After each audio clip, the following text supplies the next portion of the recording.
And welcome to Hannity, and former Speaker of the House Newt Gingrich will join us in a few minutes. But first, I've said since 2008, journalism in America is dead. And now we see just how low the alt-left propaganda, destroy Trump media will go to smear President Trump at every turn. And that's tonight's opening monologue. All right, so here we are. Today is day 50 of the Trump administration. The commander-in-chief has been rapidly moving to keep his promises to you, the American people, the things he campaigned on. He detailed a very specific agenda and has been going down the list, checking items off one by one. And today also, good news, we learned that 235,000 new jobs were created in February alone. Of course, don't expect the alt-left propaganda media to report all of the good things that the president has accomplished in 50 short days. Now, the biased press, they would rather focus on anti-Trump conspiracies such as this. CNN has learned that the nation's top intelligence officials provided information to President-elect Donald Trump and to President Barack Obama last week about claims of Russian efforts to compromise President-elect Trump. CNN learns the FBI is continuing to investigate an odd computer link between a Russian bank and the Trump organization. Vladimir Putin over there in the Kremlin did everything he could to put guess who in the White House. Well, no matter how much improvement America sees over the next 4 years, no matter how many jobs are added, no matter how much wealth will be generated, that kind of Russia-obsessed conspiracy propaganda, it appears that's all you're going to hear from the left-wing media. Now, meanwhile, none of the so-called journalists are even willing to conduct an investigation behind this unprecedented and, in some cases, absolutely criminal leaks that are happening in Washington, like the ones you see right there on your screen. Those are leaks since Trump's become president. However, at Circa News, two very well-respected journalists, they have conducted a thorough investigation into the Trump-Russia collusion claims. And what did they discover? Just weeks before the election, the FBI received a warrant to investigate a server connected to Donald Trump's businesses, but they found no wrongdoing, no collusion with the Russians. And around the same time, in fact, in October, a FISA warrant was also granted to investigate potential Russian influence in the election. Now, if the mainstream media cared about presenting the whole truth, they should run headlines like this. Federal investigation finds no evidence to date that Trump campaign colluded with Russia. I'm not going to hold my breath that someone will actually publish this, even though they should tell the American people the truth. And that's the problem. Time and time again, the media is so focused on pushing their radical, lazy agenda, they fail to see the truth that's right in front of them.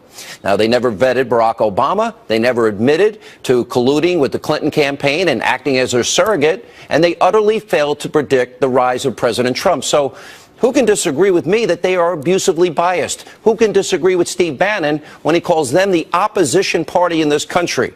Now, many in the media, they're so deeply invested in seeing that President Trump fails, well, many deep state, Obama-era holdovers, they're still entrenched in government. And by the way, I'm not the only one that feels this way. For example, former Democratic Congressman Dennis Kucinich, he said that President Trump has a point about the wiretapping. Take a look. People who are saying about President Trump's claim, oh, it could never happen. Well, frankly, it happened to me. And I had proof because the Washington Times actually let me listen into a tape that was made of a conversation in my congressional office. It was a conversation between myself and a foreign leader. The conversation was approved and cleared by House attorneys who said, yes, you can do that. That's your constitutional right. But someone had intercepted it, that my phone wasn't safe in a congressional office. Now, if they can do that to a member of Congress, they can certainly do it to a presidential candidate, and they can do it to private citizens as well. Dennis Kucinich is right. And former Clinton campaign manager Robbie Mook, he also confirmed that some Trump campaign conversations were, in fact, wiretapped. Watch this. You say there was a wiretap. That there was a wiretap of Russian agents, and that those Russian agents were communicating with Trump staff. That's why they were picked up. That's what the intelligence community. That's what the intelligence community has told us. That's what's been reported very widely. Those are the facts.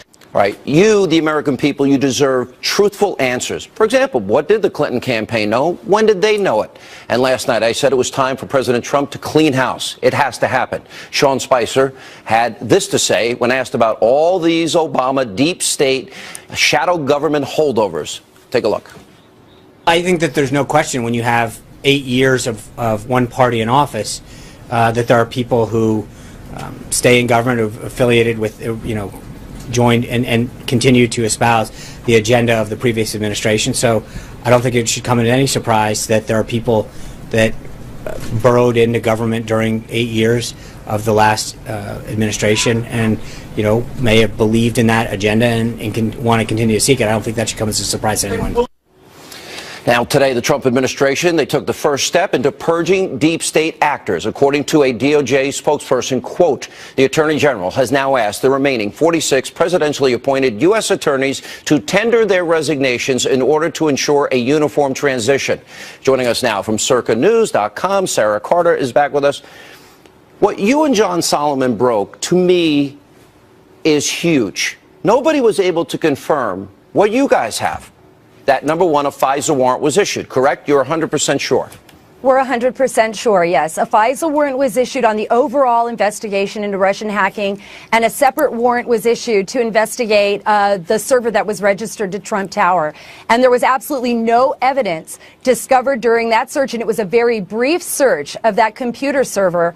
It yielded no evidence whatsoever that alarmed the FBI that there was any criminal connection between Trump or any of his surrogates, anybody on the Trump team, with Russia. So they shut it down quickly. But you asked the question, when did Hillary know about it? Remember, she tweeted about it, and a Slate News magazine also wrote a story about it at the same time. She talked about these nefarious connections between Trump and Russia and his server. And then we had Harry Reid last October make those same claims. But remember, it was in October when the FBI opened their investigation into the server and closed it within the month of October because they found nothing. Sarah, so this is amazing. We've been hearing for months and months and months and months potential FISA surveillance warrants being issued, other warrants. The president tweets out that there was surveillance, or he said wiretap. We're really just interchanging and parsing words.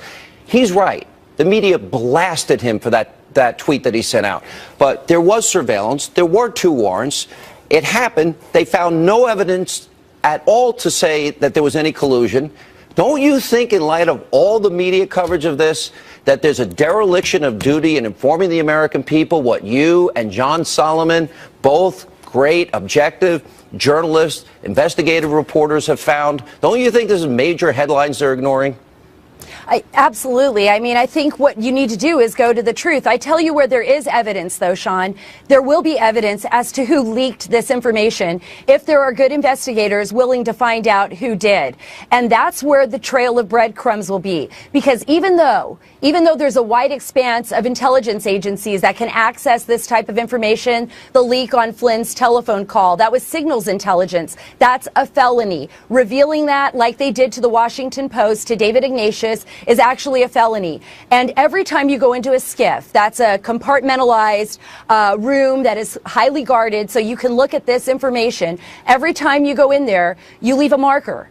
And that marker remains there so that people can go back and see who viewed that information. So if somebody wants to find out who the leaker is, if somebody wants to find out who violated federal law and leaked classified information on the wiretaps that were on the Russian ambassador, not on Trump, but they were on the Russian ambassador at that time and not on Flynn, they can find out. And that evidence is there. So I believe that whoever is appointed to investigate on the leaks will eventually sniff out that person, and that person will be exposed. Well, Sarah, I got to say again, both to you and John Solomon, really great investigative work. You deserve far more credit and coverage than you've been getting.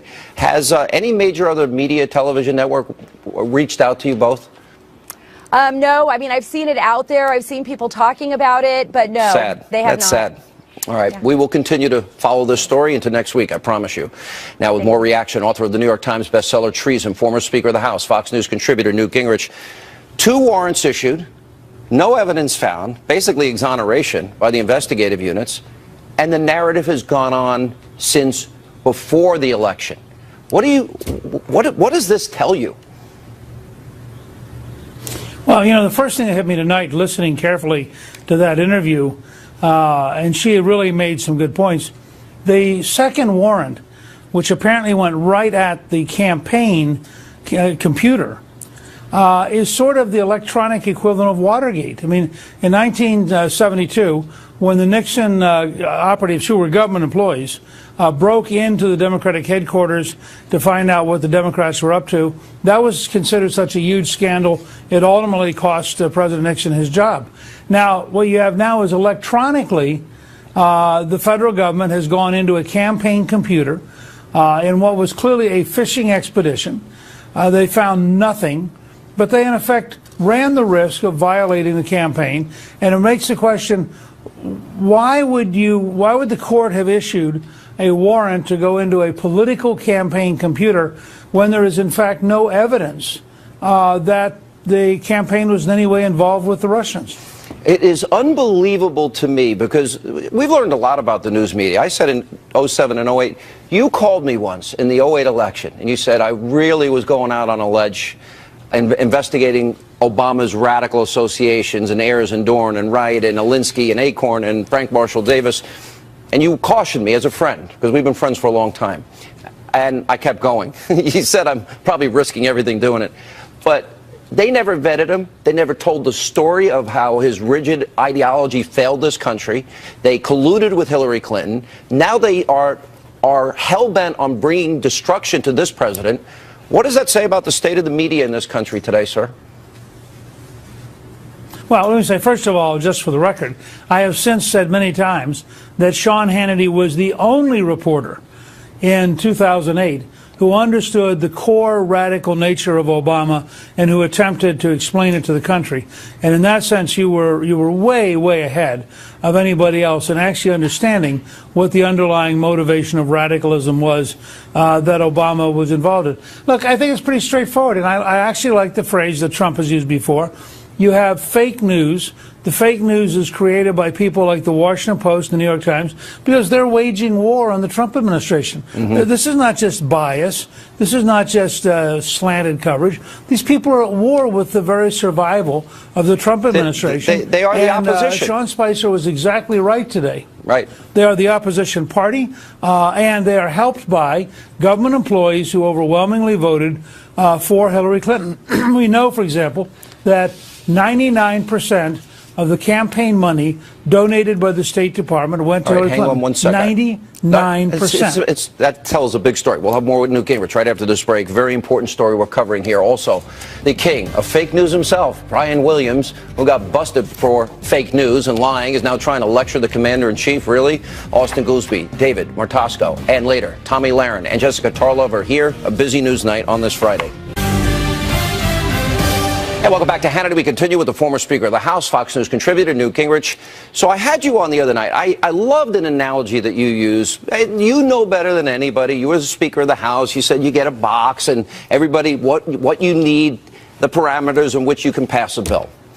I'm not particularly happy, and I think the president has not been served well by the way they rolled out the health care repeal replace. I know there are complications. I understand 51 votes, cloture. I get the whole thing. But I would have liked to have seen the arguments that we knew were coming, that were telegraphed were coming, resolved before they released the initial bill and not have the intramural fighting. Maybe it all ends up fine, but when Freedom Works and Americans for Prosperity, Club for Growth, Heritage Action, Cato, the Freedom Caucus, the study group, and Senators Paul, Cruz, Rubio, and Lee are against it, it looks bad to me, especially after having 8 years to put it together.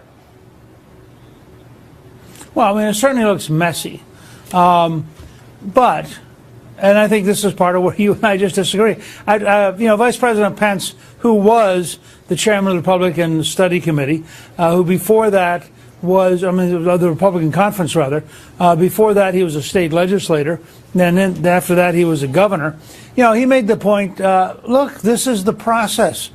So there had to be a bill to mark up. They brought out a bill that people on both sides, you're going to have some moderate Republicans with a little heartburn. You're going to have some conservative Republicans with some heartburn. Now they got to go through a process, and it's a messy process. Phase one, they got every single Republican on 2 committees. These are big committees, Ways and Means, Energy and Commerce. Every single one voted for it. Yep. Now they got to test the water. And the amendment process, no one has any idea how it's going to come out. Am I so unrealistic that I know? Go ahead. I'm sorry. I was just going to say, Vice President Pence has pointed out, now the process goes forward. We suspect, I don't know, but I suspect there might be 1 or 2 amendments in order by the time we get to the floor. The conservatives will have a real shot at amending it. Then Paul Ryan, with the help of the president and vice president, has to get a majority of the vote to go to the Senate. The Senate's going to be very different. You're going to really dislike this, Sean, because the Senate margin is so narrow. They've got to get 50 plus Vice President Pence. That means they got 2 votes to play with. Well, you've got 2 or 3 moderates on one side. As you point out correctly, you've got 3 or 4 conservatives on the other side. And then you have people who have real concerns, such as Senator Portman's concern about the opioid crisis. All of those have to be blended to get to 50 and Pence as a minimum. Now, when they do that, they're going to have a bill that's not quite capable of passing the House. And then the real fun will start, and they're going to have to get in a conference committee. Yeah. And they're going to have to fight this out. In conference, and I understand. The question will be, am I naive, though? I think, by the way, at some point you'll see President Trump on the road in some key states campaigning to make the case. Listen, this is better. There's no question. This is better than Obamacare. I understand. I get the process. I get the sausage making. I understand the whole thing. Am I naive in thinking that a lot of this public fighting could have been avoided had everybody got in a room and worked it out, at least a lot of it, not all of it, ahead of time with all the considerations you laid out, especially because they had 8 years to do this? I'm naive, right? I'm stupid. I think that, no. I mean, last year the Republican House had a bill. They went through a long process. I think they had 7 different member meetings, and they put together a bill that I think had pretty wide support.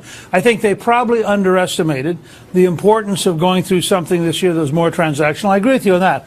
My only point would be, since you're off on the sausage making, is you ain't going to get a sirloin steak. There is no way in the American legislative process to get a sirloin steak.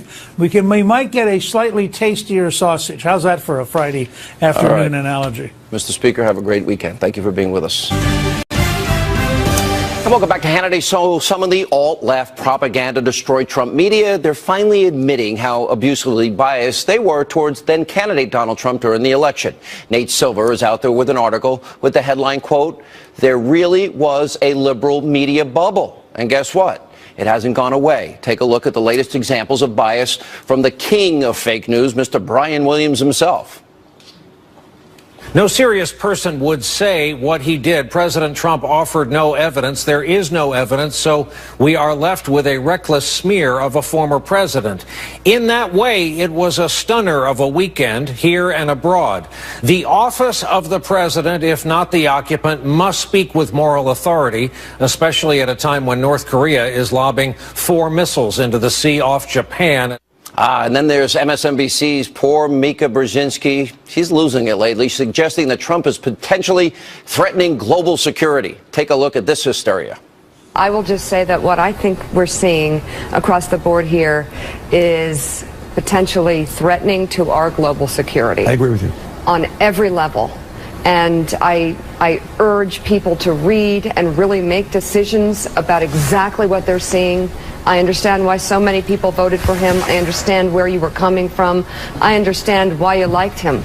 But this man is lying to you. Here with reaction, former Obama economic advisor, hysterical at times himself, Austin Goolsbee, and U.S. political editor at dailymail.com, David Martosco is with us. Austin, look, I love you. Are you really afraid of Trump? Are you really worried like your liberal, hyperventilating, hysterical brethren on the left? No, hysterically funny. Well, it is kind of funny to me, to be honest, watching you snowflakes freak out every day. Now, look, Sean, the thing is, the biggest network on cable is your network. You've been extremely positive on Donald Trump. On the very shows that you're talking about with Mika Brzezinski, there's a former Republican congressman sitting right next to her who provides a different perspective. Well, by the way, we call him Liberal Joe. Liberal Joe has lost his conservative credentials many years ago.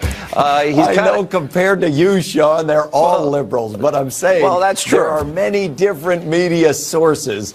and that some of them are liberal and some are conservative, that's healthy. There's nothing wrong with that. All right, fair enough. But, David, I do think that, you know, for Nate Silver to admit that, I thought showed a lot of character on his part. I've never been the biggest fan. He was wrong a lot during the election. He'd been right in past years. You know, give him some credit. His models were interesting, but he talked about the liberal bubble. The Daily Mail is not really part of that bubble. Well, we're not part of any bubble. We're really unique on the spectrum of media that's covering the president. I mean, I spent almost 2 years out on the trail covering Donald Trump when he was running. And I will tell you, if you think there is a liberal bias in political media, you really have no idea how right you are. I think Nate Silver hit the nail on the head in one respect. He said it's not just because they are that way. It's not just because they all share this political view. It's because they don't listen to people or have a lot of people around them who think differently. There's a lack of intellectual and ideological diversity in the media. I think it's fair to say that at least 9 out of 10 of the reporters covering Trump on the trail would never imagine voting for him. And I'll tell you, Martha Raddatz was not the only journalist crying on election night. I saw several at Trump's election victory party. That's just the way it is. Kudos to Nate Silver for finally calling it what it is. You know, I mean, you got to admit there's some truth there. Austin, look, you're a pretty honest guy. We're never going to agree on the economy. We're never going to agree on, well, pretty much everything except that you married up. We agree on that.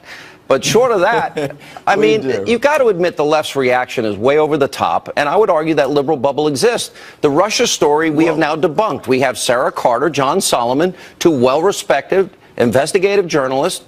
John Solomon for 20 years with AP, and he's saying, yeah, there was a FISA warrant. Yeah, there was another warrant. Yeah, there was surveillance at Trump Tower. And they found nothing, not one shred of evidence of collusion with the Russians. Which, how many months has the media been selling us that crap? That's what I want to be true. That's what I want to be. Well, I don't want to find out that the president is engaged in some nefarious activity.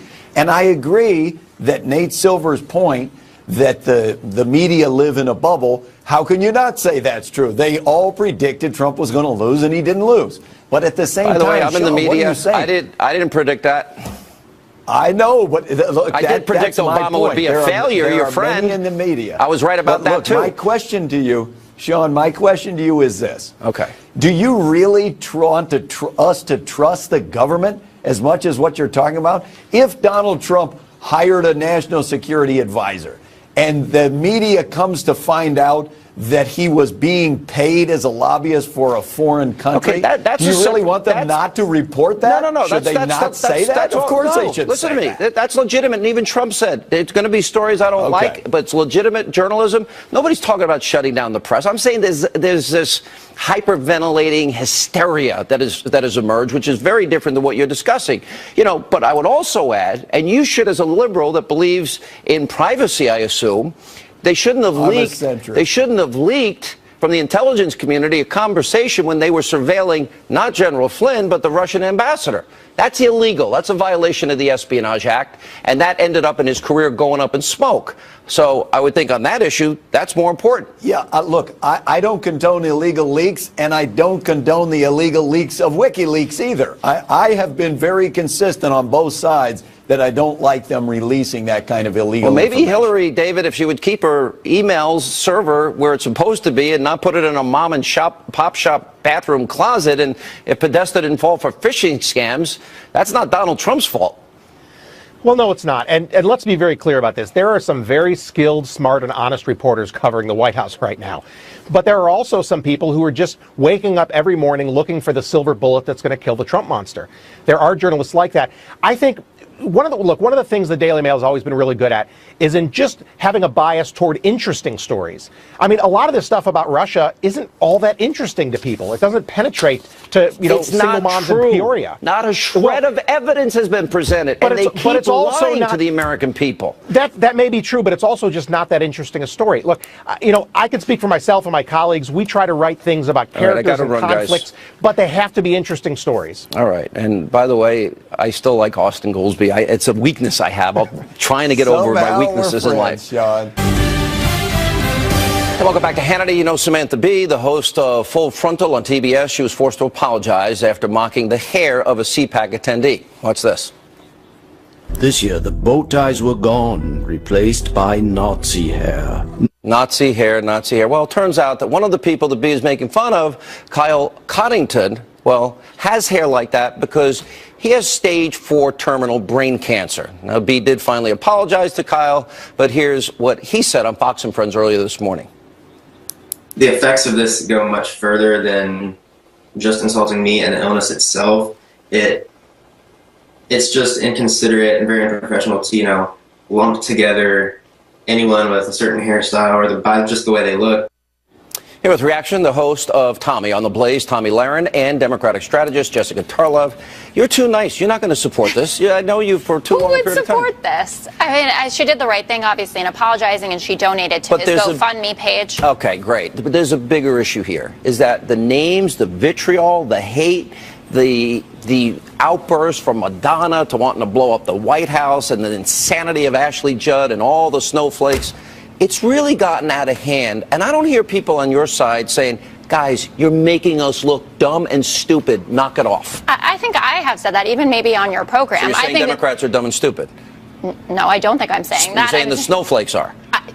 Some snowflakes. I personally don't consider myself a snowflake. I wear black all the time, too. But what I would say is that, yes, liberals shouldn't do this. This is also a trademark of comedians, that they make fun of people's physical appearances. She did the right thing. Now I would also like an apology from Alex Jones for talking about Michelle Obama, calling her a, quote, tranny. Mark Dice, who said during the DNC, oh, look, we have a transgendered speaker. Who's Mark Dice? He's a conservative web host. Donald Trump, mocking a disabled reporter. No, Alicia Tommy, Machado, Miss Piggy. You don't know Donald Trump? You know, I do know these people, but my question for Jessica would be, and this is just an honest question I want to know, do you think that this was a conservative host, even a conservative comedian host, do you think that the left would have called for them to step down, called for them to resign? Down from not what? Whether you from think her show not on that TBS? Yes. Do you think that the left would have asked a conservative host to stand down or to be fired? If a conservative host had said this, to stand down every day. No. Do you think that? No, Jessica, that's not my question. Do you think that the left would have asked a conservative host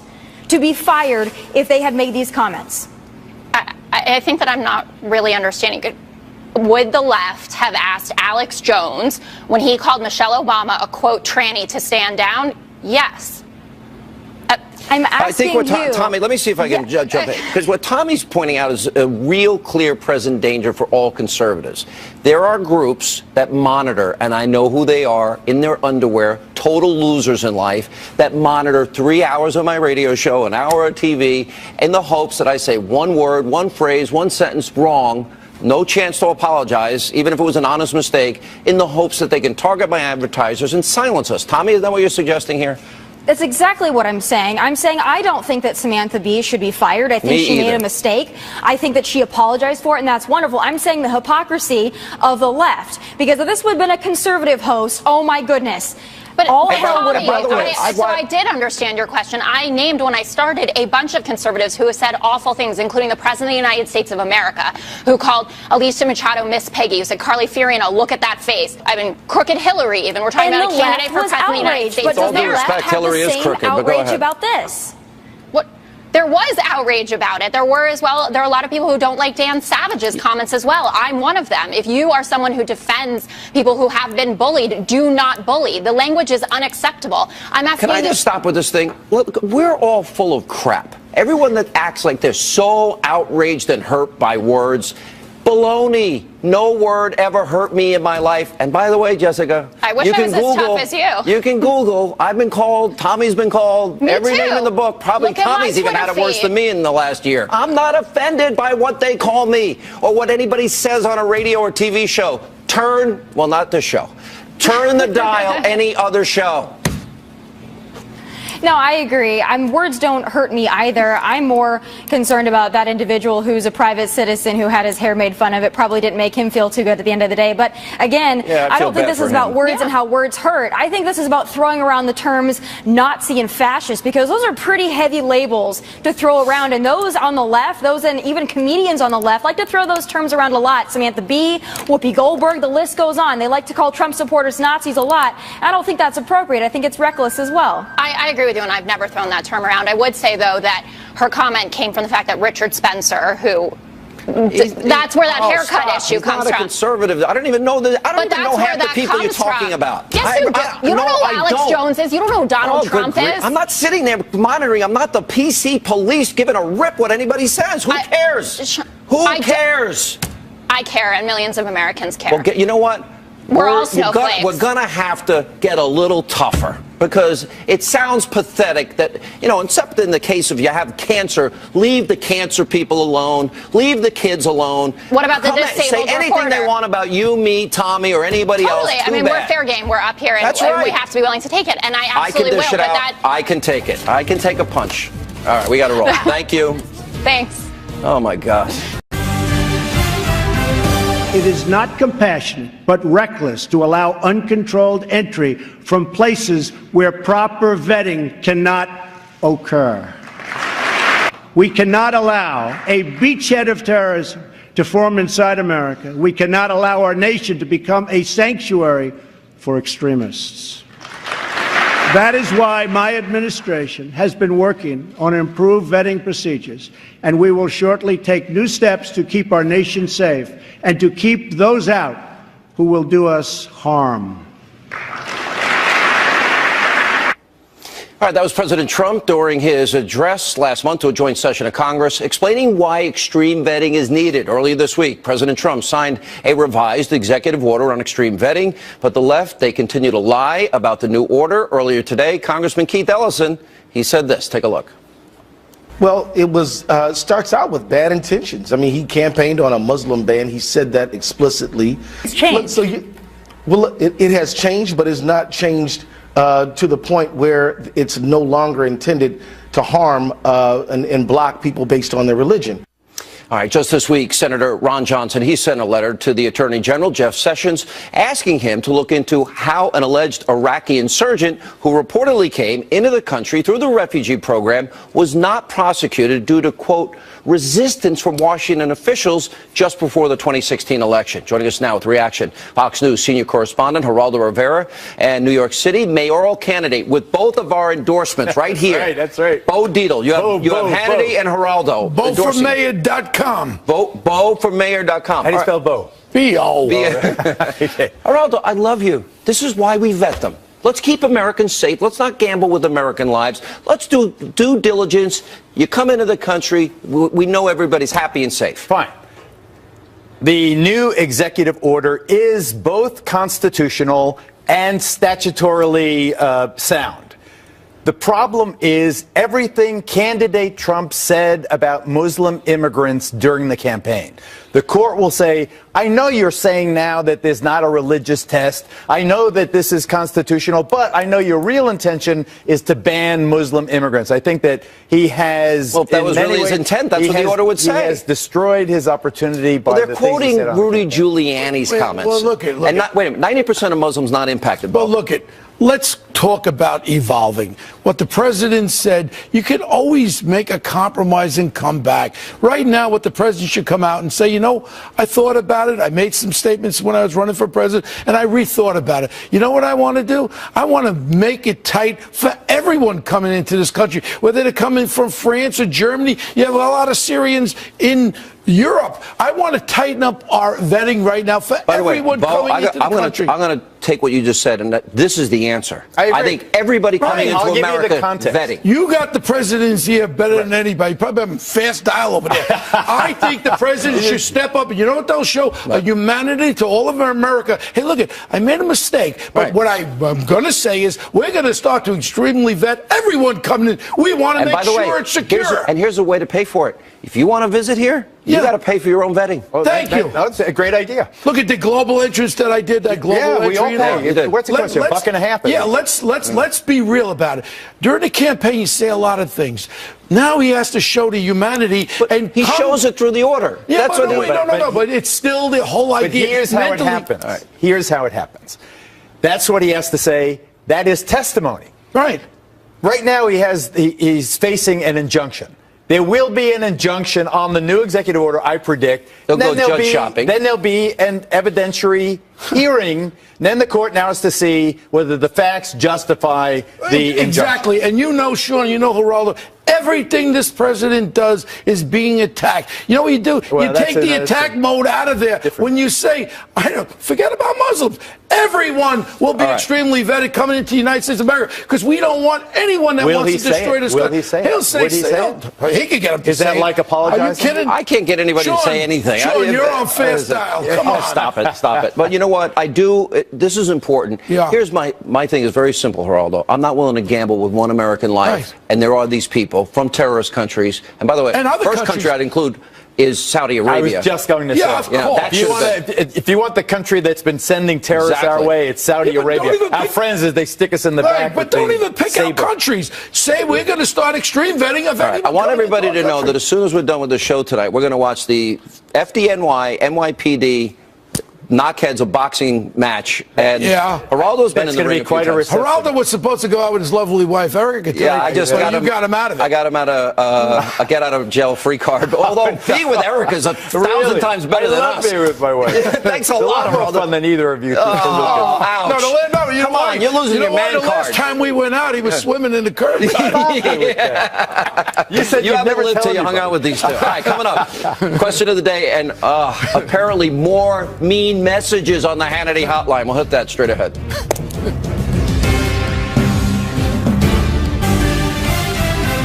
All right, time for our question of the day. So President Trump has now been in office for 50 days. How do you think he's doing? Just go to Facebook.com/Sean Hannity, @Sean Hannity on Twitter. Let us know what you think. All right, you've hit me pretty hard this week on the Hannity hotline. Let's see what we got tonight.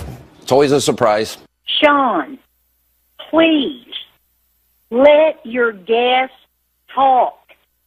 They get right to a point that we want to hear. And it's important stuff that we want to hear from them, and you always butt in.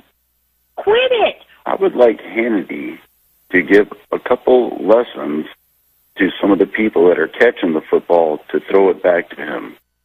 That's a big problem. Some people can't catch and can't throw. As a matter of fact, that might happen in a minute.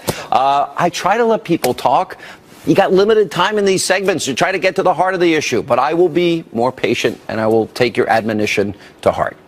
Now check the number on your screen. We want to hear from you. You can be mean or nice, doesn't matter. 877-225-8587. That's all the time we have left this evening. Hope you have a great weekend. We'll see you back here on Monday. Let's see how he does tonight.